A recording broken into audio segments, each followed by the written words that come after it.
அன்பு தம்பி விஜய் தானே அறிக்கையில கொடுத்திருக்கீங்க. 26ல என் தம்பி வாரான். தம்பி விஜய் தான் சொல்றேன். நீங்க ஜோசப் விஜய் நீங்க ஏன் காட்டல? இன்றைக்கு ஜோசப் விஜய் நீங்க பேசுறீங்க. நீங்க உங்களை பேச வச்சது யாரு? வெளிப்படையா தெரியுது இல்ல. சீமானுக்கு பின்பு ஒரு சக்தி இயங்குகிறதுன்னு தெரியுது இல்ல. அப்போ என்ன நெரேட்டிவ் செட் பண்றீங்க? எதுக்காக நீங்க சிறைக்கு போனீங்க? தமிழ்நாட்டுடைய தியாகத்துக்காக, தமிழ்நாட்டுடைய முன்னேற்றத்துக்காக, தமிழ்நாட்டுடைய வளர்ச்சிக்காக அவர் சிறை சென்றாரா?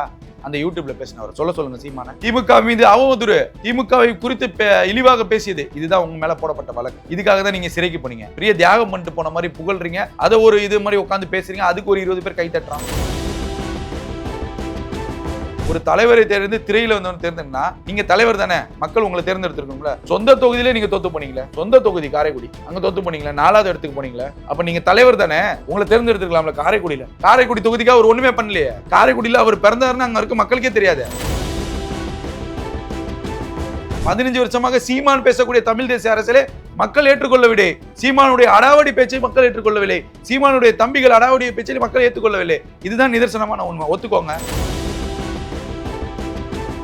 மேகதாது அணைக்கு சொல்யூஷன் சொல்லுங்க திமுகவை. மேகதாது அணை பிரச்சனை, காவிரி பிரச்சனைக்கு ஒரு சொல்யூஷன் அதிமுக சொல்லுங்க. இப்படி பேசினார் சீமான் அவர்கள், ஜோசப் விஜய், அதுக்கு ஒரு சொல்யூஷனை சொல்லுங்களேன். அவங்கள யாருனாலே சொல்ல முடியும்.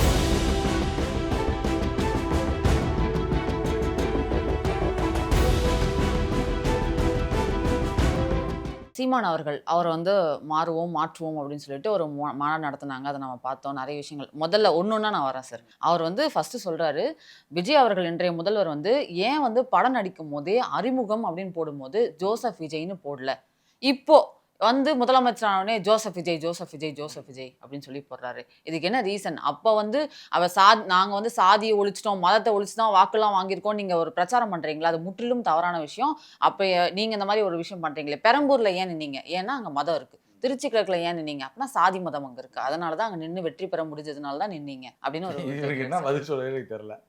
ஏன்னா எப்படி பேசுறீங்க, மக்களுக்கு எதுவுமே தெரியாதுன்னு நினைச்சு பேசுறாங்க. ஆனா அங்க இருக்க கூட்டத்துல இருக்க அனைவரும் கை தட்டுறாங்க. அவங்களுக்கு தெரியாது பாவம், அவங்கள விட்டுருங்க பாவம். அவங்கள ஏமாத்திருக்கனால தான் அவர் இந்த 15 வருஷம் பொழப்பு ஓடுது அவருக்கு. இப்போ அந்த பேர்ல இருந்தே வருவோம். ஒரு லீகலா சட்டப்பூர்வமாக முத்துவேல் கருணாநிதி ஸ்டாலின்னு உங்களுக்கு எப்ப தெரியும்? அவர் பதவி இருக்கும் போது தான் சார் தெரியும். ஏன் முத்துவேல்னு சேர்த்தாரு? சீமானுக்கே தெரியாது. உங்களுக்கு புரியுதா? ஏன்னா அந்த முதல்வர் பதவிக்கெல்லாம் அவர் ஆசைப்படக்கூடாது. எங்க லீகலாக ஒரு பேரை ப்ரொனவுன்ஸ் பண்ணும்போது சட்டப்பூர்வமாக உங்களுக்கு என்ன ஒரிஜினல் பேருக்கோ அதுதான் நீங்க ரிலீஸ் பண்ண முடியும். ஓகே, புரியுதா? சட்டப்பூர்வமாக பதவியேற்பு விழாவில் உங்களுடைய ஒரிஜினல் பேரை தான் ரிலீஸ் பண்ண முடியும். டூப்ளிகேட் பேர்லாம் ரிலீஸ் பண்ண முடியாது. புரியுதா உங்களுக்கு? இன்னைக்கு புஷி ஆனந்த்னு அடைமொழி பேர் தான். பதவியேற்கிறப்ப புஷி ஆனந்த் தான் சொன்னாரு. ஆனந்த் தானே சொன்னாரு. அப்போ எல்லாருக்கும் திமுகல இருந்த முன்னாள் அமைச்சர்கள்லாம் பதவியேற்கப்ப எல்லாருக்கும் அடைப்பேர் இருந்துச்சுல்ல, அடைமொழியோட தான் எல்லாம் பதவியேற்றிட்டீங்களா? லீகலாக சட்டப்பூர்வமாக நமக்கு அஃபீஷியலாக அந்த பேப்பர்ல என்ன நம்ம கொடுக்கணுமோ அந்த பேர் தான் கொடுக்க முடியும். ஜோசப் விஜய் தான் கொடுக்க முடியும். புரியுதா? அது திரை, கலை, பொழுதுபோக்கு, அதற்காக என்ன வேணா கொடுக்கலாம். புரியுதா? ஜோசப் விஜய்க்கு என்ன, வெறும் விஜய்க்கு முன்னாடி என்ன போட்டாங்க? தளபதி, இளைய தளபதி. அப்ப தளபதி விஜய் நான் முதல்வராக பொறுப்பேற்றுக்கிறேன் அப்படியே சொல்ல முடியாது. கவர்ச்சி கண்ணி ஜெயலலிதான்னு போட்டாங்க அன்றைக்கு திரையில. அப்ப கவர்ச்சி கண்ணி ஜெயலலிதான்னு பதவியேற்றுக்க முடியுமா? முடியாது. கலைஞருக்கு என்ன பட்ட பேர் கொடுத்தாங்க? இவர் விஜயகாந்துக்கு என்ன பட்ட பேர் கொடுத்தாங்க? அந்த பெயரோட இவங்க பதவியேற்றுக்க முடியுமா? என்ன பேசுறீங்க நீங்க? ஒரு சட்டப்பூர்வமாக பேரை கூட உங்களுக்கு லீகலா இப்படிதான் போகணும் கூட உங்களுக்கு தெரியல. அதுல என்ன ஜோசப் விஜய் நீங்க ஏன் சேர்க்கிறீங்கன்னு கேள்வி கேட்குறீங்க. சீமான் அவர்கள் பதவியேற்றார், ஒரு வேலை அப்படின்னு நடந்துச்சுன்னா ஒரு பாஸ்போர்ட் எடுக்கிறீங்கன்னா நீங்க தளபதி விஜய்னு பாஸ்போர்ட்லாம் போட முடியும். இப்போ நான் என் பேர் யாசர், எனக்கு ஒரு பட்ட பேர் அஜித் குமார்னு வச்சுருக்காங்க, நான் ஏகே யாசர்னா போட முடியும் பாஸ்போர்ட்டில்? என்னோட லீகல் என்னவோ அதுதான். பசங்க நமக்கு தனியாக வேற ஒரு பேரில் கூப்பிடுவாங்க. லீகலாக எனக்கு என்ன பேரோ அதுதான் பேர் தான் வெளியே சொல்ல முடியும். அந்த பேர் தான் அதிகாரப்பூர்வமாக அறிவிக்க முடியும். அதிகாரப்பூர்வமாக ஒரு முதலமைச்சரின் பேரை அப்படி தான் போடுவாங்க, அப்படி தான் அனௌன்ஸ் பண்ணணும். எப்படி அனௌன்ஸ் பண்ணணும்? ஒரு பேரு கூட உங்களுக்கு எதுவுமே அரசியல் பண்ண தெரியல. உங்களுக்கு புரியுதா? அப்போ நீங்கள் வேற ஒரு தாட்டில் பேசுகிறீங்களா? இது சீமானை பார்த்து கேட்கக்கூடிய கேள்வி. ஏன்னா அவர் தான் பாஜகவுக்கு மிகவும் நெருக்கமானவர். ஏன்னா எல்லா இடங்களும் அவர் தான் சொல்றாரு. ஃப்ளைட்ல போனாரு, அவர் கூட இருந்த அவர் தம்பி ஒருத்தர் சொல்றாரு, ஃப்ளைட்லேயே என்கிட்ட கூட்டணி பேசினாங்கன்னு சொன்னாரு. வீடியோல இருக்கு, ஆதாரம் இருக்கு, நானா சொல்லல. ஃப்ளைட்லேயே பாஜகவை சேர்ந்த ஒரு விஐபி என்கிட்ட வந்துருங்க அலைன்ஸ்னு பேசுறாரு. அடுத்த நாள் பார்த்தா மோடி கிட்ட உட்காந்துருக்காருன்னு அவர் சொந்த தம்பி சொன்னாரு ஒருத்தர். ஓகே, அவர் சொந்த தம்பி பக்கத்துல வச்சிருக்காருல, அந்த தம்பி சொன்னாப்ல. அப்போ பாஜக நெருக்கமானவர் தானே சீமானு. இதே பாஜகலேருந்து ஒரு சிங்கு என்ன வந்தாரு, பல கோடி ரூபா தரேன், எவ்வளோ எம்பினாலும் தரேன், பாஜகவுக்கு ஆதரவாக வந்துருங்க. நான் சொல்லலை, சீமானே சொன்னார். இப்போ பாஜகவுக்கு நெருக்கமானவர் தானே. அப்போ இந்த மத அரசியலை எந்த கட்சி செய்யும்? பாஜக தான் செய்யும். பாஜக டைரக்டாக செய்யாமல் ஏன் இவர்களை வைத்து செய்ய வைக்கக்கூடாது? புரியுதா உங்களுக்கு? அப்போ ஒட்டுமொத்தமாக விஜய் என்ற நபர் வந்ததுங்கிறது எல்லா கட்சிக்கும் வைத்தறிச்சல்னாலும் வைத்தறிச்சல், அந்த மாதிரி வைத்தறிச்சல். இங்க ஒரு பெரிய சுழற்சி முறைக்காக காத்துட்டு இருந்தாங்க இந்த மக்கள். உண்மையிலுமே ஒரே பார்ட்டி அலையன்ஸுங்கிறது இப்ப மேல மத்தியிலும் அதான் நடந்துச்சு. காங்கிரஸ்னு வரப்ப அது அந்த ஸ்டைலை மாத்தணுங்கிறத மக்கள் விரும்புனாங்க. அதனால பிஜேபிக்கு வாய்ப்பு கொடுத்தாங்க. அதே போலதான் இங்க திமுக அதிமுகங்கிற அந்த மனநிலை மாறுமா நீங்க 2016 தேர்தலுக்கு அப்புறமே இந்த பப்ளிக் ஒப்பீனியனுங்கிறது டிஜிட்டல்ல பேசப்பட்டுச்சு. 16லலாம் ஜெயலலிதா அவர்கள் இருக்காங்க. அடுத்த தேர்தலில் யாரு? அடுத்த தேர்தலில் ஜெயலலிதான்னு தான் சொன்னாங்க. ஏன்னா அன்றைக்கு கட்சிகள் இல்லை, தலைவர்கள் இல்லை, மக்கள் வரவேற்கல. இன்னைக்கு கட்சிகள் இருக்காங்க, தலைவர்கள் இருக்காங்க. புரியுதா உங்களுக்கு? அப்ப விஜய் அவர்களை தேர்ந்தெடுக்கிறாங்க, வரவேற்கிறாங்க. அதுல என்ன உங்களுக்கு பொறாமன்னு நான் கேட்கிறேன். அவர் ஆட்சி செய்ய விடுங்க. இந்த 5 வருடம் இவர் எங்க நல்லா செஞ்சுட்டாருன்னா நம்மள திரும்பி நம்மளால அரசியல் பண்ண முடியாதுங்கிறது தான் இவங்களுக்கு பேராபத்து. புரியுது. இப்போ 8ல இருந்து 4 வந்தீங்க. 8 வாங்கக்கூடிய சூழல் எப்படி ஏற்பட்டுச்சு சொல்லுங்க. 8 நாம் தமிழர் கட்சி வாங்குச்சுல்ல, தமிழ் தேசியத்திற்கும் சீமான் என்ற தலைவருக்குமான கிடைத்த வாக்கா சொல்லுங்க. அது இவங்களுக்கு ஒரு பெருமை. அன்றைய தினம் 11% வாக்கு சதவீதம் வாங்குச்சே அண்ணாமலை இருக்கப்பறம் பாஜக. தமிழ்நாட்டில் வரலாற்றில் பாஜக அவ்வளவு வாக்கு சதவீதம் வாங்க முடியாது. அன்னைக்கு வாங்கினாங்க. நீங்க வாங்கும் போது அவங்களும் வாங்கினாங்க. விசிகா வாங்குச்சு 8%. மக்கள் நீதி மையத்துக்கு எவ்வளவு வாக்கு சொல்லுங்க? எவ்வளவு வாக்கு சதவீதம் மக்கள் நீதி மையத்துக்கு? பல இடங்கள்ல ஆயிரக்கணக்கான வாக்குகள் போட்டாங்களே. ஏன்னா அன்றைக்கு தலைவர்கள் இல்லை. உங்களை ஒரு வாய்ப்பு கொடுக்கலாங்கிற ஒரு எண்ணத்துல கொடுத்தாங்க எல்லாருமே. புரியுதா உங்களுக்கு? அது எதுவோ இன்னுமோ தமிழ்நாட்டு மக்கள் எனக்கு காசு இல்லாம அப்படிலாம் இல்லை. ஒரு தலைவரை தேர்ந்தெடுத்து பார்த்து நீங்க பாஜகவோட 11% வச்சுக்கோமா, நாம் தமிழரோட 8 சேர்த்துக்கோங்க. 11 8 எவ்வளவு ஆச்சு? 19. விசிகாவோட 8 சேர்த்துக்கோங்க. 27. மக்கள் நீதி மையத்தோட ஒரு 3% சேர்த்துக்கோங்க. 30. அப்ப இந்த 30% மக்கள் மாற்றத்திற்காக வாக்களிச்சாங்க தானே? ஆமா. அது உண்மை தானே? அந்த 30% தானே இப்ப தாவேகா வாங்கியிருக்கு. அப்ப தாவேகாவிற்கான தலைவரை மக்கள் தேர்ந்தெடுத்துட்டாங்களா? இது நாடாளுமன்ற தேர்தலே வெளியே வந்துருச்சா? உண்மை வந்துருச்சா வெளியே? அப்புறம் எப்படி நீங்க என்ன அரசியல் பேசுறீங்க? ஏங்க அன்றைக்கு நான் ஒன்று சொல்லவா, நான் ஏன் இது மாற்றத்துக்கான அரசியல் நான் சொல்றேன். திரும்பியுமே ஒரு தொகுதியில சர்வே எடுக்கிறாங்க, ஒரு பெரிய சேனல்ல பப்ளிஷ் பண்ணிட்டு இருக்காங்க. ஃபுல்லா எல்லாருமே மக்கள் நீதி மையத்துக்கு தான் வாக்களிச்சேன்னு சொல்லி அந்த தொகுதியில வந்து அதை பத்தி பேசிட்டு இருக்காங்க. வெளியே எல்லாமே வந்துருச்சு. மக்கள் நீதி மையம் இந்த தொகுதியில் இவ்வளவு சதவீதம் வாக்குகளை வாங்க போகுது. யார 3வது இடத்துல வருது திமுக அதிமுகவை தவிர்த்து மக்கள் நீதி மையம். கடைசியில போய் பார்த்தா மக்கள் நீதி வேட்பாளர் அங்க போட்டியிடல. புரியுதா உங்களுக்கு? அப்ப அந்த சர்வே முறைகளும் ஒரு நெரேட்டிவ் செட் பண்ணப்பட்டுச்சு. உங்களுக்கு புரியுதா? அப்ப மாற்றத்திற்கான அரசியலை மக்கள் விரும்பினார்கள். இதே ஊடகமும் விரும்பிச்சு. அதற்கான ஒரு தலைவராக இவர்களை பார்க்கப்பட்டார், வெற்றி பெற்றாங்க. இவர்களால பொறுக்க முடியலமா. நான் 15 வருஷமா பேசுறேன். 15 வருஷமா நீங்க பேசக்கூடிய கொள்கைக்கு மக்கள் வரவேற்பு கொடுக்கலையே. 15 வருஷமாக சீமான் என்ற நபரை மக்கள் ஏற்றுக்கொள்ளலையே. 15 வருஷமாக சீமான் பேசக்கூடிய தமிழ் தேசிய அரசியலை மக்கள் ஏற்றுக்கொள்ளவில்லை. சீமானுடைய அடாவடி பேச்சை மக்கள் ஏற்றுக்கொள்ளவில்லை. சீமானுடைய தம்பிகள் அடாவடிய பேச்சை மக்கள் ஏற்றுக்கொள்ளவில்லை. இதுதான் நிதர்சனமான உண்மை. ஒத்துக்கோங்க. இன்னைக்கு ஜாதியை பார்த்து மதத்தை பார்த்து வேட்பாளர் நிறுத்தினார்னா, பாபநாசம் தொகுதி தஞ்சாவூர் மாவட்டம் பாபநாசம் தொகுதியில இஸ்லாமியர்களை நிறுத்தியது ஏன் சீமான் சொல்லுங்க. வேலூர் மாவட்டத்தில் இஸ்லாமியர்களை நிறுத்தியது ஏன் சொல்லுங்க. அரவக்குறிச்சி மாவட்டத்தில் இஸ்லாமியர்களை நிறுத்தியது ஏன் சொல்லுங்க. நாடார்கள் இருக்கக்கூடிய தொகுதிகள் நாடார்களை நிறுத்தியது ஏன் சீமான் சொல்லுங்க. திருவொற்றில நீங்க ஏன் நீங்க சொல்லுங்க. என்ன அடிப்படையில் நின்னீங்க? தேவர்கள் இருக்கக்கூடிய தொகுதிகளை தேவர்களை நிறுத்தினீங்க. உங்களுக்கு ஆதரவாக சில அரசியல் விமர்சகர்கள் சீமான் இந்த ஜாதிக்காரன் எவ்வளவு ஓட்டுவாங்க, சீமான் அந்த ஜாதிக்காரன், நான் யாரை சொல்றேன்னு மக்களுக்கு தெரியும். இப்படி ஒரு அரசியல் விமர்சகர்கள் பேசினாங்களே. அப்ப சீமான் ஜாதியை மதத்தை பேசலனா அவர் பேசக்கூடிய கருத்துக்கும் எங்களுக்கும் சம்பந்தம் இல்லை, வெளியே சொல்லியிருக்கலாமே. அவரை பேச வைத்தது யார்? சீமான் தானே, நாம் தமிழர் கட்சி தானே. ஜாதி ரீதியாக ஒரு அரசியலை டச் பண்ண வச்சது நீங்க தான். இங்க விஜயின் மீது பழியப்படும், தாவேகா மீது பழியப்படுதும் எப்படி ஏற்றுக்கொள்ள முடியும்? இங்க ஒரு பெரிய மாற்றம் நடந்திருக்குமா, ரெவல்யூஷன் நடந்திருக்கு, ஒரு மேஜிக் நடந்திருக்கு. இவர்களால் பொறுத்துக்கொள்ள முடியலை. நான் ஆரம்பத்தில் சொன்ன பாருங்க, ஜாதிய இயக்கங்களை மத இயக்கங்களை உருவாக்கியது யாருன்னு அடிப்படை வேறுங்கிறது தெரியும். புரியுதா? நீங்க அதை மீண்டும் மீண்டும் செய்யணுங்கிறத ஏன் ஏற்படுத்துறீங்க? வெளியே வந்தா சமூக நீதி, உள்ள வந்தா ஜாதி மதத்தை வைத்து அரசியல் பேசுவது. இன்னைக்கு அந்த சமூக நீதியை காப்பாற்றிருக்கு தாவேகா. நீங்க ஒரு பொதுவா பூவிலி எந்த சமுதாயமும் தெரியாது, ஆனா தாவேகாவுடைய வேட்பாளர் உங்களுடைய எந்த சமுதாயமும் தெரியாம உங்களுக்காக ஓட்டு கேட்க வந்தது யார்? உங்க சமுதாயத்தினரா? எல்லாரும் தானே வந்தாங்க. இஸ்லாமிய தாவேகா வேட்பாளர் நிற்கும் போது இஸ்லாமியர்கள் மட்டுமா வேலை பார்த்தாங்க? கிறிஸ்துவ தாவேகா வேட்பாளர் நிற்கும் போது கிறிஸ்துவ வேட்பாளர் மட்டும் சமுதாயத்தினர் மட்டும் வந்தாங்களா? இங்க அவங்களுக்கு தெரிஞ்சது விஜய் என்ற முகம், விசில் என்ற சின்னம், இதுதான் அவங்க எடுத்துட்டு போன அஜெண்டா. அப்ப ஒட்டுமொத்தமாக தோளோடு தோள் நின்று எந்த ஜாதி எந்த மதமும் தெரியாம இந்த அரசியல் களத்துல தேர்தல் வேலை பண்ணியிருக்காங்க இந்த இளைஞர்கள். அப்ப நீங்க இதுல நீங்க என்ன பிளவை ஏற்படுத்தணும்னு நினைக்கிறீங்களே, நீங்க அரசியலுடைய ஆபத்தானவர்கள் இவர்கள். நாம இப்படி வெளியில சொல்றோம்ல சார், சீமானவர்களை வந்து ஏற்றுக்கொள்ளல, மக்கள் ஏற்றுக்கொள்ள அப்படின்னு சொல்லிட்டு. இப்ப ரீசெண்டா நீதிமன்றம் ஒண்ணு சீமானவர்கள் மேல அவதூறா பேசினாங்க அப்படின்னு சொல்லிட்டு 2 பேரை வந்து யூடியூப்ல அது நீதிமன்றத்துடைய கருத்துக்களையும் நீதிபதிகளின் கருத்துக்களையும் நம்ம விமர்சிக்க முடியாது. ஓகே, சீமான் எப்படிப்பட்ட நபருங்கிற நான் ஒரு விளக்கம் சொல்றேன். அவர் மீது வைக்கப்பட்ட விமர்சனங்கள் என்ன சொல்லுங்க. அவருடைய தம்பி கூட இருக்காரு, ஒருத்தர் யூடியூப் சேனல்ல பேசுவாரு. அவர் கடந்த ஆட்சி காலங்கள்ல சிறுநீர் கூட பாதிப்பு ஏற்பட்டதுன்னு சொல்லி அவர் ஒரு சேனலுக்கு பேட்டி கொடுத்தாரு. அந்த அளவிற்கு உங்களை தள்ளியது யார்? எந்த அரசு? வெளிப்படையா பேசுங்க. அந்த எதுக்காக நீங்க சிறைக்கு போனீங்க? தமிழ்நாட்டுடைய தியாகத்துக்காக, தமிழ்நாட்டுடைய முன்னேற்றத்துக்காக, தமிழ்நாட்டுடைய வளர்ச்சிக்காக அவர் சிறை சென்றாரா? அந்த யூடியூப்ல பேசினவர் சொல்லுங்க சீமான. திமுக மீது அவதூறு, திமுகவை குறித்து இழிவாக பேசியது, இதுதான் உங்க மேல போடப்பட்ட வழக்கு. புரியுதா உங்களுக்கு? இதுக்காக தான் நீங்க சிறைக்கு போனீங்க. பெரிய தியாகம் பண்ணிட்டு போன மாதிரி புகழ்றீங்க, அதை ஒரு இது மாதிரி உட்காந்து பேசுறீங்க, அதுக்கு ஒரு 20 பேர் கை தட்டுறான். என்ன இது செட் பண்றீங்க நீங்க? என்ன தமிழ்நாட்டு அரசியலுக்கு நீங்க என்ன முன்னெடுத்து வச்சீங்க சொல்லுங்க. ஒண்ணுமே கிடையாது, ஒண்ணுமே கிடையாது. ஒரு சக்தி புதுசாக வரும்போது மக்களை ஏற்றுக்கொண்டது உங்களுக்கு என்ன வைத்தறிச்சல் நான் கேட்கிறேன். ஒட்டுமொத்தமாக உங்களால ஜீரணிக்க முடியல. புரியுதா? அப்ப சீமான் அவர்களாலும் நாம் தமிழர் கட்சியும் செய்த கூத்துகள் இவ்வளவு இருக்கு. நீதிமன்றம் பாராட்டுச்சு வேற, அதை விட்டுருங்க, அதை பத்தி நம்ம போல. சீமான் அவர்கள் இன்றைக்கு முதலமைச்சர்மா. ஒரு எக்ஸாம்பிளுக்கு சொல்றேன். வள்ளுவர் கோட்டத்தில் ஒரு போராட்டம் நடக்குது. அந்த போராட்டத்திற்கு அவர் வராரு, பத்திரிகையாளரை சந்திக்கிறாரு. இப்போ புதுச்சேரிக்கு போறாரு, பத்திரிகையாளரை சந்திக்கிறாரு.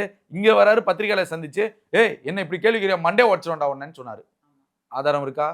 பாண்டிச்சேரியில் நீ கலைஞர் டிவி தானே, உன்னை நான் வச்சுக்கிறேன்டாங்கிறாரு. ஒரு தலைவர் அப்படி பேசும்போது, ஒரு தொண்டர் ஏதாவது உணர்ச்சி வசப்பட்டமாக செய்தியாளர் ஏதாவது ஒன்று பண்ணிட்டானா யார் பொறுப்பு? குற்றம் செய்பவனோட குற்றம் செய்ய தூண்டுவனுக்கு தான் தண்டனை அதிகம். அப்போ ஒருவேளை தொண்டர்கள் நிறைய இருக்கு மத்தியில என் தலைவனை அவன் பேசுறான்னு ஏதாவது ஒரு தாக்குதல் நடத்தினா யார் பொறுப்பு? என்ன அடிப்படைவாத அரசியலை நீங்க கத்துக் கொடுத்தீங்க? ஒரு செய்தியாளர் தாக்க வேண்டிய அவசியம் என்ன? எத்தனையோ தலைவர்கள் செய்தியாளர்களை கடந்து போனாங்க சிரித்த முகத்தோட. அதுதான் ஒரு தலைவனுக்கான பண்பு. நீ செய்தியாளர் கேள்வி கேட்ட செய்தியாளர் அடிச்சிருவேன், நீ திருக்குறள் சொல்லுன்னு திருப்பி கேட்குறீங்க. இது ஒரு தலைவருக்கு அழகா? இதெல்லாம் அவர்கள் பார்க்க மாட்டாங்களா பாராட்டினவங்க அப்படிங்கிற ஒரு கேள்வி இருக்கு. ஒரு பத்திரிகையாளர் சந்திப்பை கூட உங்களால ஒரு அட்மினிஸ்ட்ரேஷனோட நடத்த முடியல அப்படின்னா நீங்க முதலமைச்சராகி ஒரு லா அண்ட் ஆர்டர் இஷ்யூ வரப்ப நீங்க என்ன பண்ணுவீங்க சொல்லுங்க. இவ்வளவு கோபம் உள்ளவர்களை எப்படி தமிழ்நாட்டு மக்கள் முதலமைச்சர் ஆக்குவாங்க? உங்களுக்கு புரியுதா? என் தம்பிகளை திட்டின ஆடியோக்கள் வெளியாச்சு. ஒரு தம்பியை பற்றி சமீபத்தில் நீங்க கட்சியில இருந்து உங்க கூட இருந்தவங்க இன்னைக்கு தாவேக்கால இருக்காங்க. ஏன் வெளியே வந்தாங்க? அவங்கள்ட்ட கேளுங்க. அண்ணன் ஜெகதீஷ் பாண்டியன் இருக்காரு, எனக்கு ரொம்ப நெருக்கமான அண்ணன் தான், ரொம்ப வருஷமா பழக்கம். அவர் நாம் தமிழர் கட்சிக்கு அவர் செய்யாத வேலைகளா? அவரை கூப்பிட்டு ஒரு பேட்டி எடுத்து பாருங்க. சீமானுடைய எல்லா விஷயங்களையும் சொல்லுவார், A to Z. இன்னைக்கு உங்க கூட இருந்தாரே களஞ்சியம், வெளியே வந்துட்டாரு, ஏன் வந்தாரு பேசுங்க. வெற்றி குமரன் இருந்தாரு, ஏன் வந்தாரு பேசுங்க. வெளியே பேசுங்க. அப்போ சீமானுடைய ஆதிக்க அரசியலும் சரிவாதிகார தலைமையும் தான் அந்த கட்சியை சீரழிக்குது. இது நாம் தமிழர் கட்சிகள் தம்பிகள் புரிஞ்சுக்க மாட்டாங்க. புரியுதா உங்களுக்கு? நீங்க ஒரு வீடியோல அவர் சொல்றாரு, அரிசி அளவு தான் குண்டு, முதுகுல போய் பின்னாடி கிளின்னு சொல்றாரு. எப்படிங்க அது ஒரு பிராக்டிக்கலா அது எப்படி உண்மை? அதை எப்படி இந்த தம்பிகள் நம்புறாங்க? நீங்க எப்பேற்பட்ட கொள்கை தலைவரை எடுத்து வச்சிருக்கீங்க? அந்த தலைவரின் பின்பு வரக்கூடிய தம்பி, அவருக்கு பின்பு நான் தான் தலைவர்னு சொல்லப்பட்டுச்சுன்னு சொல்றீங்கல்ல. அவர் இப்ப நீங்க செய்யக்கூடிய கூத்துக்கள்லாம் அந்த தலைவர் சொல்லி கொடுத்தாருன்னா ஒரு கேள்வி வரும்ல. என்ன விமர்சனம் வைக்கிறீங்க நீங்க? அப்போ உங்களால நீங்க ஒரு தோல்விக்கான கட்சிங்கிறத ஒத்துக்க மாட்டீங்க. உங்களால வெற்றி பெற முடியாதுங்கிறது தெரியும். உங்களை தலைவராக இந்த மக்கள் தேர்ந்தெடுக்க முடியலன்னு தெரியும். ஒரு தலைவரை திரையில வந்தவன் தேர்ந்தெடுனா நீங்க தலைவர் தானே, மக்கள் உங்களை தேர்ந்தெடுத்திருக்கணும்ல. சொந்த தொகுதியிலே நீங்க தோத்து போனீங்களே, சொந்த தொகுதி காரைக்குடி, அங்க தோத்து போனீங்களே, 4வது இடத்துக்கு போனீங்களே. அப்ப நீங்க தலைவர் தானே, உங்களை தேர்ந்தெடுத்துக்கலாம்ல காரைக்குடியில. நீங்க தமிழ்நாட்டில் வேற எங்கேயும் தேர்ந்தெடுக்க வேண்டாம் சீமானே, காரைக்குடியில தேர்ந்தெடுத்துக்கலாமே. ஏன் காரைக்குடி தொகுதிக்காக அவர் ஒண்ணுமே பண்ணலையே? புரியுதா உங்களுக்கு? காரைக்குடியில அவர் பிறந்தாருன்னு அங்க இருக்க மக்களுக்கே தெரியாது. புரியுதா உங்களுக்கு? மண்ணின் மைந்தனாக பிரபு செயல்பட்டாருங்க, சாலை போட்டு கொடுத்தார் சொந்த செலவுல. புரியுதா உங்களுக்கு? பிரபு அவர்களை பார்க்கலனோ மக்கள் களத்துல சொன்னது என்ன தெரியுமா? டாக்டர் தம்பி நிக்குது, அந்த தம்பிக்கு தான் ஓட்டு போடுன்னு சொன்னிச்சு மக்கள் சொன்னாங்க. பேரே தெரியல, நாங்க களத்துக்கு போனோம், பேரே தெரியல, ஆனா டாக்டர் தம்பிக்கு போடுவோம். மண்ணின் மைந்தர் அவர், அந்த மக்களுக்காக செஞ்சிருக்காரு. அந்த மக்களுக்காக அங்க ரோடு போட்டு கொடுக்க, மக்களுக்காக நீர் பிரச்சனைகளை தீர்த்திருக்காரு. இன்றைக்கும் கல்குவாரிகள் பிரச்சனைகளை பெரிய அளவுல சேனல்கள் பேசும்போது அதை திமுக அரசியல் பண்ணுது. ஆனா அந்த மக்களை போய் சந்திக்கிறார் அந்த அமைச்சர். அந்த தொகுதியில நீங்க தோத்து போனீங்க. ஏன்னா அந்த தொகுதிக்கு நீங்க ஒண்ணுமே பண்ணல. உங்களை சுற்றி இருக்கிறவங்களுக்கும் ஒண்ணும் பண்ணல. புரியுதா? இன்றைக்கு தமிழக வெற்றி கழகம் ஆரம்பிக்கும் போது என் அன்பு தம்பி அரசியல் மாற்றத்தை கொண்டு வராருன்னு வாழ்த்தறிக்கை விட்டது நீங்க தானே. புரியுதா? விஜய் அவர்கள் என்கிட்ட பேச்சுவார்த்தை நடத்தினாரு. விஜய் அவர்கள் என்கிட்ட தான் ஐடியா கேட்கிறாரு. அப்பெல்லாம் அவர் ஜோசப் விஜய்னு உங்களுக்கு தெரியாதா? அப்ப ஜோசப் விஜய் நீங்க ஏன் வெளியே சொல்லல? அன்பு தம்பி விஜய் தானே அறிக்கையில கொடுத்திருக்கீங்க. நீங்க ஜோசப் விஜய் நீங்க ஏன் காட்டல? இன்றைக்கு ஜோசப் விஜய் நீங்க பேசுறீங்க. இன்னைக்கு உங்களை பேச வச்சது யாரு? வெளிப்படையா தெரியுது இல்ல. சீமானுக்கு பின்பு ஒரு சக்தி இயங்குகிறதுன்னு தெரியுது இல்ல. அப்போ என்ன நெரேட்டிவ் செட் பண்றீங்க? தாவேக்காவுக்கு எதிராக ஒரு பெரிய அரசியல் நடக்குதுமா. தாவேக்காவுக்கு எதிராக எல்லா கட்சியும் ஒன்று இணையல வெளிப்படையாக. ஆனா ஒன்னா எதிர்க்கிறாங்க. இதுதான் அரசியல். அப்ப தாவேக்கா தனித்து நின்று இவ்வளவு போராட்டத்தையும் இவ்வளவு எதிர்த்து அரசியல் பண்றாங்கல்ல. அப்ப அந்த கட்சி வலுவான கட்சி தானே. ஆமா. எல்லாரும் நின்று சுத்தி அடிக்கிறான் 360 டிகிரில. ஆனா அந்த கட்சி எதிர்த்து நின்று அரசியல் பண்ணுது இல்ல. அப்ப அந்த கட்சி வலுவான கட்சி தான் உங்களுக்கு தெரியுது இல்ல. அப்ப பாஜகவை எதிர்த்து இவ்வளவு பெரிய கூட்டணி வைத்தும் இந்தியா கூட்டணி தோத்துச்சு இல்ல. அந்த கூட்டணிக்கு ஒருத்தன் தலைவர் ஆகி ஒருத்தர் பிரதமர் ஆயிடுவாருங்கிற ஒரு பயம் இவங்களுக்குலாம். புரியுதா? உங்க தேசிய அளவுல பேசப்படக்கூடிய தலைவராக மாறுகிறாரு. 2 வருஷத்துல வந்து தமிழ்நாட்டில் சிஎம், எங்க 3 வருஷத்துல இந்தியாவுக்கு பிரதமர் ஆயிடுவாருங்கிற ஒரு பயம் உங்களுக்கு. ஒட்டுமொத்தமாக ஒரு பயம். ஏங்க அவரு விஜய் அவர்கள் ஃபாலோ பண்ணுவது லெகசி. ஒரு தலைமைத்துவத்தை உருவாக்குவதற்காக ஒரு தலைவர் உருவாக்கக்கூடிய ஸ்ட்ராட்டஜி அது. அது அவர் அமைதி காப்பதும் பத்திரிகையாளர் சந்திக்காததும் அது அந்த தலைவருக்கான ஒரு பண்பு. புரியுதா? ஒரு தலைவர் பத்திரிகையாளர் சந்திக்கணும், ஒரு தலைவர் இப்படிதான் நடந்துக்கணும்னு ஆர்டர் போடுறதுக்கு இவங்கலாம் யாரு? இவங்க யாரு? புரியுதா? அப்ப இவ்வளவு சிக்கல்கள் இருக்கு. இன்னைக்கு ஜெயலலிதா அவர்கள் பேட்டிங்கிறது குறைவான இடங்கள்ல தான் கொடுத்தாங்க. வீட்டுல கூப்பிட்டு தான் கொடுப்பாங்க. சம்டைம்ஸ் போயஸ் கார்டன்ல எப்பயாவது அவங்களுக்கு தோணுனா தான் கொடுப்பாங்க. மற்றபடி அறிக்கைகளை தான் எதிர்ப்பாங்க. ஆளுங்கட்சியா இருந்தாலும் அறிக்கைகள் தான் பேசுவாங்க. அது அவங்களுக்குள்ளான தலைமை பண்பு. அதனாலதான் இன்றைக்கு எடப்பாடி சிஎம் ஆனது. எடப்பாடின்னு ஒருத்தர் அதிமுக இருந்தது நமக்கு எப்ப தெரியும்? ஜெயலலிதா அவங்க மறைவுக்கு அப்புறம் தான் தெரியும். தெரிந்த ஒரே முகம் யார் தெரியுமா? ஓபிஎஸ் மட்டும்தான். செங்கோட்டையனே அங்க இருந்தாருங்கிறது இப்பதான் தெரியும் எல்லாருக்கும். ஏன்னா அந்த அளவுக்கு தலைமைத்துவம் பண்பை அவங்க வச்சிருந்தாங்க. நிர்வாக திறமை, கலைஞருக்கும் அந்த நிர்வாக திறமை இருந்துச்சு. ஸ்டாலின் அவர்களுக்கு அதுக்கப்புறம் இல்ல. அதுக்கப்புறம் உதயநிதி வந்ததுக்கு அப்புறம் சுத்தமா இல்ல. புரியுதா உங்களுக்கு? அப்ப இதெல்லாம் வந்து இந்த கட்சிகளுக்கு, அதாவது தாவேக்காவை எதிர்ப்பதற்கு திமுக எந்த லெவலுக்கும் போகும். அது சீமானை கூட உரசி பார்த்திருக்கலாம். இதுதான் நிகழ்வு. ஏன்னா சண்டாளன் கருணாநிதி, திருட்டு ரயிலில் வந்த கருணாநிதினு பேசின தம்பிகள், அந்த தம்பிகளுடைய வீடியோ கலைஞருடைய செய்திகள்லயே வெளியே வருது. புரியுதா உங்களுக்கு? அதை எப்படி ஏத்துக்கக்கூடிய மனப்பான்மை திமுகவுக்கு இருக்குன்னு எனக்கு தெரியல. இன்னைக்கு ஒரு முதல்வராக இருந்தாலும் எதிர்கட்சிகள் டிவி சேனல்ல திமுக ஆட்சிக்காரங்களா இருந்தாலும் ஜெயலலிதா அவர்கள் ஆரம்பித்த ஜெயா டிவியில முதல்வர் கருணாநிதினு ஒரு செய்தியாவது வந்துடும். ஆனா நீங்க கடந்த காலங்கள் அதை செய்யல. இன்றைக்கு உங்களுடைய பாச தலைவர் முத்தமிழ் அறிஞர்களை திருட்டு ரயில்ல ஓடி வந்தார்னு சொன்னவர்கள் அவர்களுடைய வீடியோக்களை உங்க சேனல்ல உட்காந்து போடுறீங்களே. அப்ப திமுக என்ன மனநிலைமையில இருக்கு பாருங்க. தாவேக்காவை எதிர்ப்பதற்காக நாங்க யார்கிட்ட வேணா இறங்கி போவோம், யார்கிட்ட வேணா உரசி போவோம்ங்கிற வெளிப்பாடு நமக்கு வெளிப்படையா தெரியுது. அப்ப தாவேக்காவுக்கு எதிராக, தாவேக்காவுக்கு ஆதரவாக குரல்கள் கொடுப்பவர்களை இவங்க நசுக்க பாக்குறாங்க. புரியுதா உங்களுக்கு? நெரேட்டிவ் தான் எல்லாமே. நெரேட்டிவ். விஜய் மீது அவமானம் ஏற்படுத்துது, விஜய் மீது விமர்சனம் வைக்கணும், தாவேக்கா மீது ஒட்டுமொத்தமாக மக்களுக்கு ஒரு அதிருப்தி கிளம்பணும். 60-70 நாட்கள்ல எப்படி கிளம்புங்கிறது இந்த மக்களை கேள்வி கேட்கிறாங்க. இன்னைக்கு கர்நாடகாவுக்கு போக மாட்டாரு, ஏன் போகணுங்கிற ஒரு கேள்வி வைக்கிறாங்க. போக மாட்டாருன்னு கேள்வி வைக்கிறாங்க, பேச மாட்டாருன்னு கேள்வி வைக்கிறாங்க. நாடகம் போடுறாருங்கிறாங்க. இதெல்லாம் எதுக்கு? பேசிட்டாரு, என்ன நடக்க போகுது? அவமானமா இல்லையா? முதல்வர்கள் வாய் திறந்து பேசுறாருமா. கர்நாடகா மதிக்க மாட்டேங்கிறான். ஏற்கனவே நீதிமன்றம் சொல்றதே மதிக்க மாட்டான். இவரும் பேசி அந்த அவமரியாதையை இவர் வாங்கணுமா? முடியாது. அதை அவங்க கண்ட்ரோல் பண்றாங்க. தலைமைத்துவத்தை, அந்த பண்பை காப்பாற்றணும், அந்த கடைபிடிக்கணும்னு அவங்க இந்த லெகசியை ஃபாலோ பண்றாங்க. அதை நீ இப்படி பண்ணு நீங்க யாரு சொல்றதுக்கு? சரி, நீங்க ஒரு சொல்யூஷன் சொல்லுங்க. மேகதாது அணை கட்டக்கூடாது, இந்த பிரச்சனைகள் போகுது, காவிரி நீர் திறக்கல, ஒரு சொல்யூஷன் சொல்லுங்க. சொல்யூஷன் இந்த கட்சிகள் யாராவது ஒருத்தர் கொடுத்தாங்களா சொல்லுங்க. விஜய் அவர்கள் சட்டமன்ற சொல்லிட்டாரு, நீங்க கொடுக்கக்கூடிய கோரிக்கைகள் எதுவாக இருந்தாலும் நாங்க ஏற்றுக்கொள்கிறோம்னு சொல்கிறேன். இதுக்கு முன்னாடி சட்டமன்ற வரலாற்றில் எந்த முதல்வரும் பேசினது கிடையாது. எந்த முதல்வர் பேசக்கூடியது? நான் தான் முதல்வர், பறக்கிறது வெள்ளக்காரக்காகனா சொல்றதை கேட்கக்கூடிய எம்எல்ஏக்கள் தான் இருந்தாங்க, எதிர்கட்சி தலைவர்கள் தான் இருந்தாங்க. இன்னைக்கு ஒரு முதல்வர் பேசுறாரு, எந்த கோரிக்கையா இருந்தாலும் எதிர்கட்சிகள் கொடுங்க, எங்களை வழிநடத்துங்கள் ஒரு முதல்வர் சொல்லும் போது, இப்படிப்பட்ட முதல்வர் தமிழ்நாட்டிற்கு கிடைத்திருக்காரு போது அவரை வைத்து தமிழ்நாட்டுடைய வளர்ச்சிக்கும் முன்னேற்றத்திற்கும் நீங்க பாடுபடுவீங்களா? அவருடைய தனிப்பட்ட வாழ்க்கையும் தனிநபருடைய விமர்சனம் வச்சுட்டு உட்காந்துருக்கீங்க. நீங்க சொல்யூஷனை கொடுக்க சொல்லுங்க. இவர்கள் தவேக அரசின் மீது வைக்கக்கூடிய விமர்சனங்களுக்கு ஒரு சொல்யூஷன், மேகதாது அணைக்கு சொல்யூஷன் சொல்ல சொல்லுங்க திமுகவை. மேகதாது அணை பிரச்சனை, காவிரி பிரச்சனைக்கு ஒரு சொல்யூஷன் அதிமுக சொல்ல சொல்லுங்க. இப்படி பேசினார் சீமான் அவர்கள், ஜோசப் விஜய், அதுக்கு ஒரு சொல்யூஷனை சொல்ல சொல்லுங்க. சொல்லுங்களேன் அவங்கள. யாருனாலும் சொல்ல முடியாது. ஏன்னா என்ன அரசியல் நடக்குதுன்னு எல்லாருக்குமே தெரியும். இதுதான் திட்டமிட்டு நடத்தக்கூடிய தாவேகா மீது திட்டமிட்டு ஏதாவது நொட்டம் சொல்லிக்கிட்டே இருக்கணும். அதுதான் நடக்குது. தாவேகா அரசோட கேபினெட் மினிஸ்ட்ரி சார், நம்ம பார்த்துட்டு இருந்தோம். நிறைய மினிஸ்டர்ஸ்லாம் வந்து இடம் பெற்றிருந்தாங்க. அதில் முக்கியமாக வந்து விஸ்வநாதன் உயர்கல்வித்துறை அமைச்சர், அப்புறம் ஜெகதீஸ்வரி அவர்கள், முக்கியமாக வந்து விஜய் தமிழன் பார்த்திபன், இவங்க எல்லாமே வந்து மினிஸ்ட்ரி, சரத் அவர்கள், இவங்க 4 பேருமே வந்து மினிஸ்ட்ரிலேருந்து விலக்க போகிறாங்க அப்படின்னு நம்ம சரத் அவர்கள் பார்த்தோம். நார்கோட்டிக்ஸ் இஷ்யூஸ், அதனால ஜெகதீஸ்வரி அவர்களோட ஆடியோ ரிலீஸ் ஆச்சு. மற்ற 2 பேர் வந்து நிர்வாகத்திறன் கொஞ்சம் கம்மியாக இருக்குன்ற ரீசனுக்காக இந்த 4 பேரையும் விளக்குறாங்க அப்படின்னு சொல்றாங்க சார். இதை எப்படி பார்க்குறீங்க? இன்னொன்று சொல்றாங்க, கீர்த்தனா, மினிஸ்டர் கீர்த்தனா, மினிஸ்டர் கமலி, இவங்க அது மட்டும் இல்லாமல் டூரிசம் வச்சிருக்கக்கூடிய ராஜேஷ்குமார் அவர்கள் காங்கிரஸ், இவங்க 3 பேருக்கும் ஆல்டர் பண்ண போறாங்க மினிஸ்ட்ரியை அப்படின்னு சொல்றாங்க. நமக்கு எப்படி பார்க்குறீங்க இது? ஜெயலலிதா அவர்கள், அம்மையார் அவர்கள் ஆட்சி காலங்களில் தான் மினிஸ்ட்ரி வந்து எக்ஸ்டெண்ட் பண்ணுவாங்க. திமுக காலத்தில் பண்ண மாட்டாங்க, பெரிதும் பண்ண மாட்டாங்க. இலாக்காக்கள் மாற்றிக்குவாங்க. ஜெயலலிதா அவர்களுடைய காலத்தில் 31, 35 எக்ஸ்டெண்ட் பண்ணது அவங்க தான். இந்த வழிவகையை கொண்டு வந்ததே அவங்க தான். ஸோ அந்த அடிப்படையில் தாவேகாவும் தொடருதுங்கிறப்ப புதிதாக இருக்கக்கூடிய எம்எல்ஏக்களுக்கு அமைச்சருங்கிற ஒரு எக்ஸ்பீரியன்ஸ் கொடுக்கும்போது அது தாவேகாவுக்கு பலம் தான், பலவீனம்லாம் கிடையாது.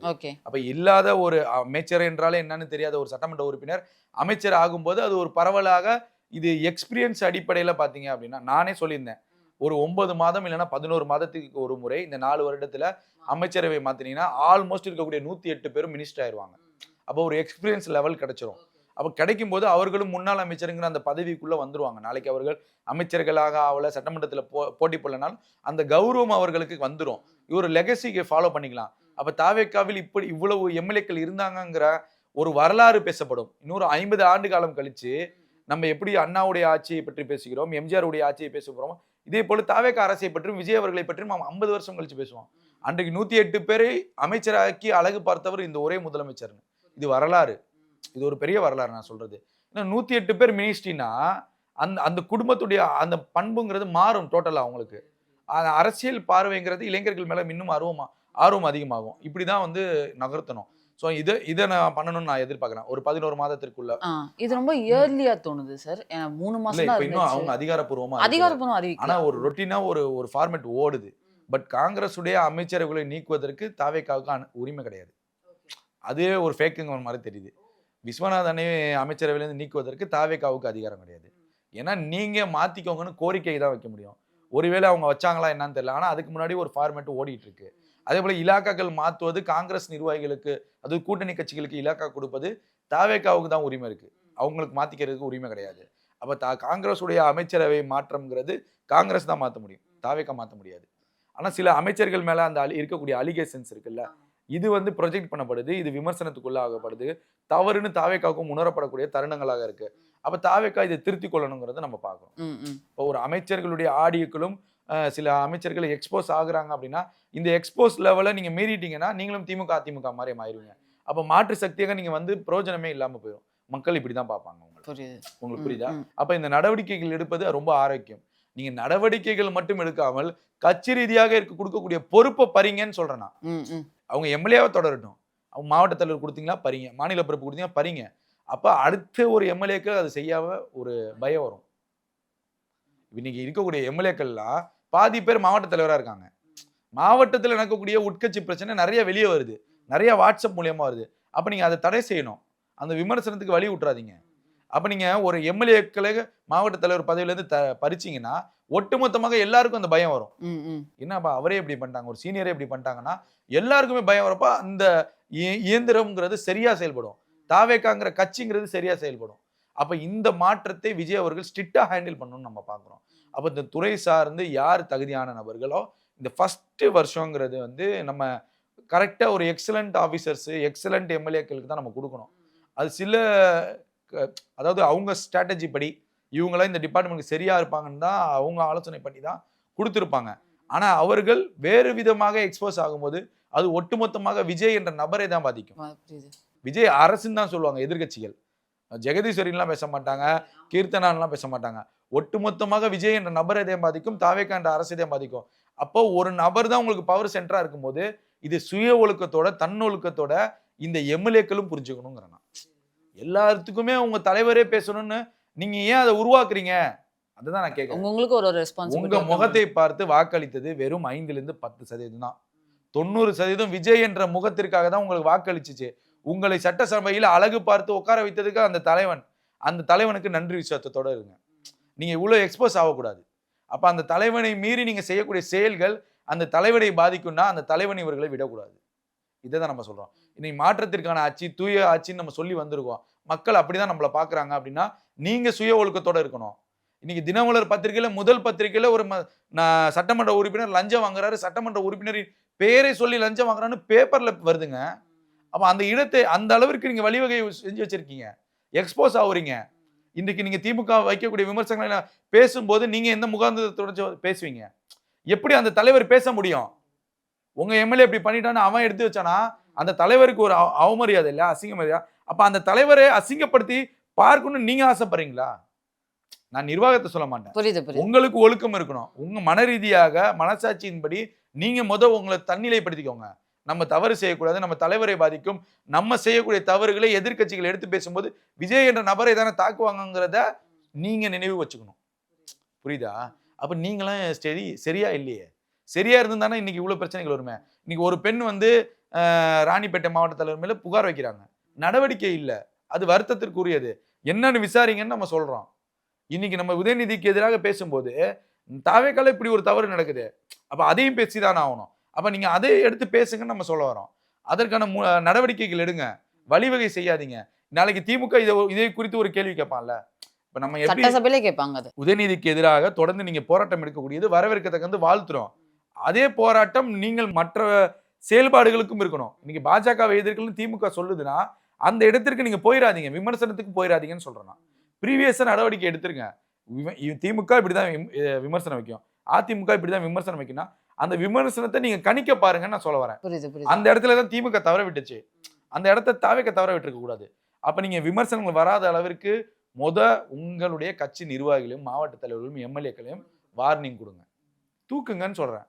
எங்க லட்சக்கணக்கான இளைஞர்கள் அடுத்தடுத்து காத்துட்டு இருக்கான்.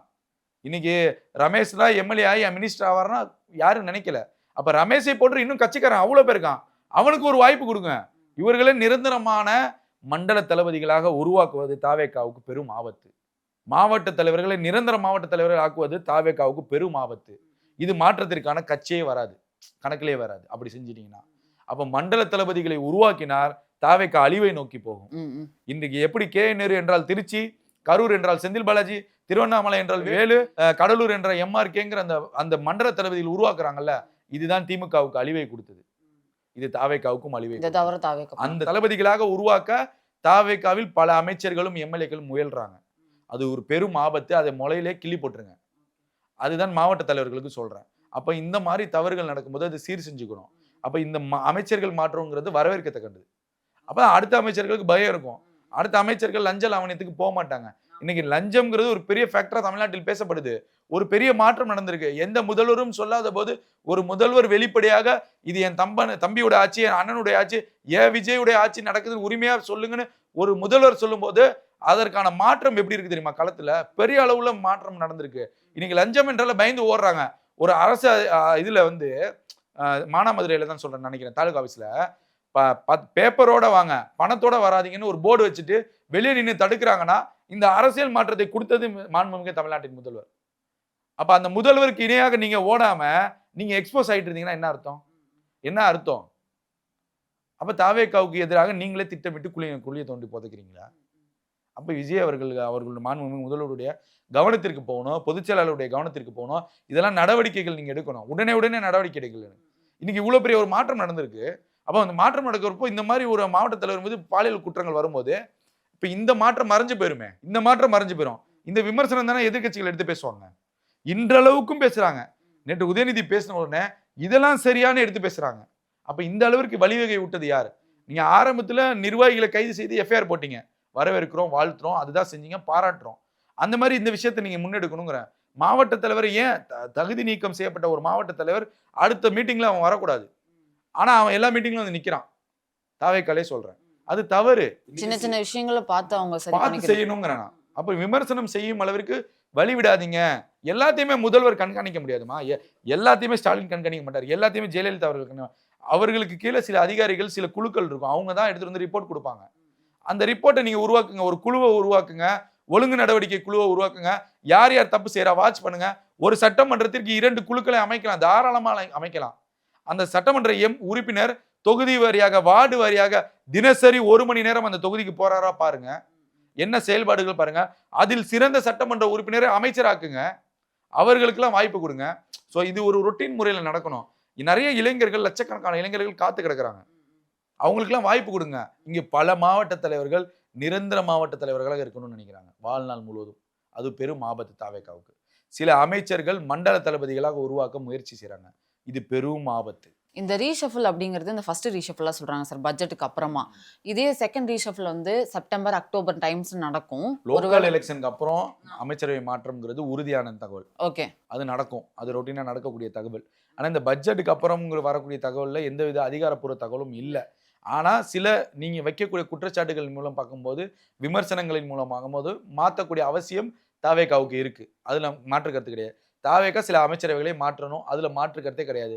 ஆனா இவ்வளவு சீக்கிரம் மாத்துவாங்கங்கிறது உண்மையான செய்தி கிடையாது. ஏன்னா பட்ஜெட் தாக்கல் இருக்கு. பட்ஜெட் தாக்கலுக்கான விமர்சனங்கள் சட்டசபையில் நடக்கும். கேள்விகளும் பதிலும்.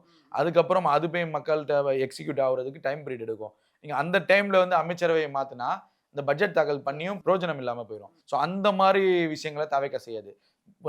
அதிகபட்சமாக லோக்கல் எலெக்ஷன் ஜனவரி, பிப்ரவரியில வந்துடும். உள்ளாட்சி தேர்தல்.